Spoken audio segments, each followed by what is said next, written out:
인터뷰 자체가 사전에 기획되거나 또는 사전에 준비된 것이 아니고 정말 돌발적으로 본인은 분함을 참지 못하고 있었는데 기자가 이 전화를 해서 사적인 대화처럼 나누다가 인터뷰가 된 것 아닌가 그런 생각이 들었어요. 그 이진동 기자가 뉴스버스라는 그 매체가 오픈된 지 지금 한 달이 채 안 돼요. 김건희 씨 인터뷰를 실은 그 매체가요. 예. 근데 이제 그분이 보수 쪽에서는 워낙 탁월한 취재력이 있고 그다음에 최순실 특집을 TV조선이 보수 쪽에서 제일 먼저 터뜨렸고 한겨레에서는 김은겸 기자가 특종을 해서 역사상 보기 드문 그 진보 진영의 매체와 보수 진영의 매체가 콜라보하는 그런 상황이 2016년, 2017년에 있었습니다. 그 기사를 주도했던 친구예요. 그 기자분이에요. 그러니까 그때 최순실 국정농단을 취재했던 박용수 특검, 그다음에 수사단장이 이제 윤석열 씨고 그랬으니까 윤석열 씨가 그때 민주당 의원들도 만나고 그 쓴 기자들도 만나고 다양한 그 정보를 취합하기 위해서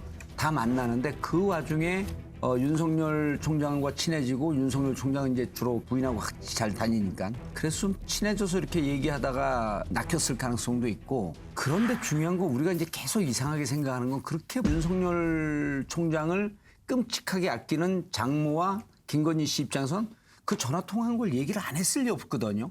그래서 29일 날 윤봉길 기념관에서 출마 선언할 때 그 무렵에 취재를 한 거거든요. 전화 통화를. 그럼 그 다음 날 국회에 오는데 기자가 물어봐요. 지금 부인이 인터뷰한 거 이거 알고 있냐는.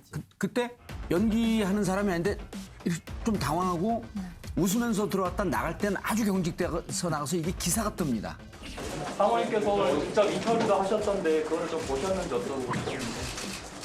무슨 말씀을 하신 건지. 제가 아침에 그 일찍 행사 나오느라고 한번 챙겨보겠습니다. 특별히 사모님 인터뷰 챙겨보신다고 하셨는데 이후에 입장은 내실 예정이신가요? 잠깐만요. 근데 이제 부인이 그 인터뷰를 한 것, 이 부분에 대해서는 제가 보니까 저는 좀 생각이 좀 달라요. 부인은 그것을 인터뷰라고는 상상도 하지 않고 그랬을 수 있겠어요. 평소 아는 사람에게 하소연하는 그 대화였던 것 같아요. 들어보면. 이게 뭐 취재라고 생각하지도 않았고 기자하고 대화한다고 생각하지 않았을 가능성이 많아요.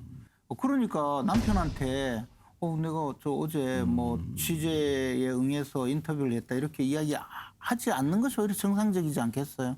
근데 그것이 이제 언론을 통해서 나갔고 그러니까 남편은 국회에 와서 그 기자들 만나고 언론과 친밀함을 과시하고 이렇게 있었는데 갑자기 카메라를 들이대면서 물어보니까 놀라고 당황할 수 있죠. 그런데 이제 결과는 발생했잖아요. 근데 이 문제에 대해서는 어차피 이른바 X파일에 수없이 그런 내용을 만들고 온천하에 지금 다 퍼뜨려서 사람들이 사실 술자리에 앉아서 그 안주감으로 이야기하는 뭐 그런 좀 저질스러운 주제가 돼버렸거든요.